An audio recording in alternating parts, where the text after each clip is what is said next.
first 6 months, as we've mentioned it again and again, were the critical time where we were basically setting the groundwork and the foundations for what's next, which is the development phase.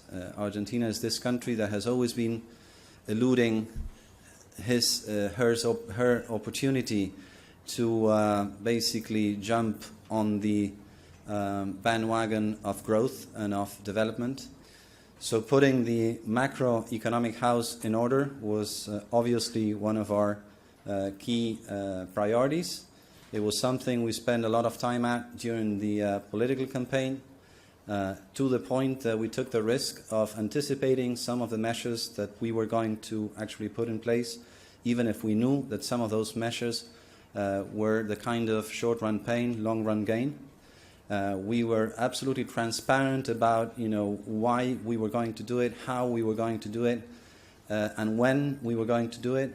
It's the macroeconomic imbalances that we've been dealing with. It's the institutional imbalances that we are dealing with.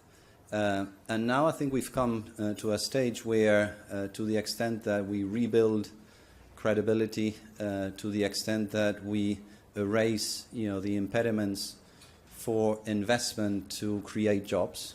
And this is the reason why we are, having, and Susan, you are hosting this event, and this is why we're so happy that you're offering us the platform. We think the dirty job is mostly done. We had budgeted ourselves the first 6 months in office to do that. We knew this was the time when we had the political capital to be spent, and President Macri is very courageous to actually spend that political capital for a good reason. And we also think that the results are starting to come into place. If we succeed in the Tarifa Social, and if we succeed in implementing this VAT rebate to the most vulnerable, essentially we will have spared this 20 or 25% of the population from the inevitable impact of, sincering, if you will, the repressed inflation from the previous administration. On the fiscal side, our program has been gradual, because there's no other way out. As I mentioned before, we've got the political constraint of not having majority in either chamber, and we've got the social constraint that we inherited a situation whereby more than 30% of our co-nationals are living under the poverty line.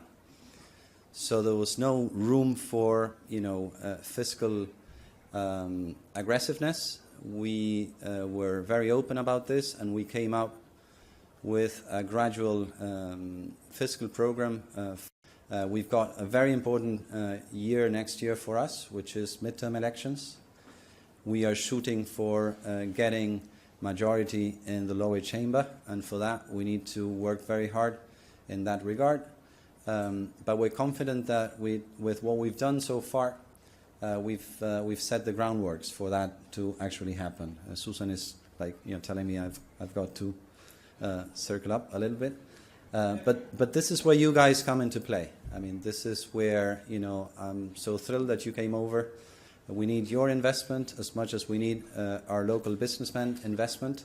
Investment and exports will be the engines of our development program. In as much as we get investment and exports, we'll get more and better jobs. And once we get more and better jobs, we'll get also the consumption engine working. And I think during the first 6 months of our administration, we've pushed away a few fears when people said, well, how are you going to manage the country with the trade unions against you? It's not been a problem. How are you going to manage the country with no majorities in Congress? Well, you've seen it already. So my final thought here is hurry up, because the train has already left the station. Thank you very much.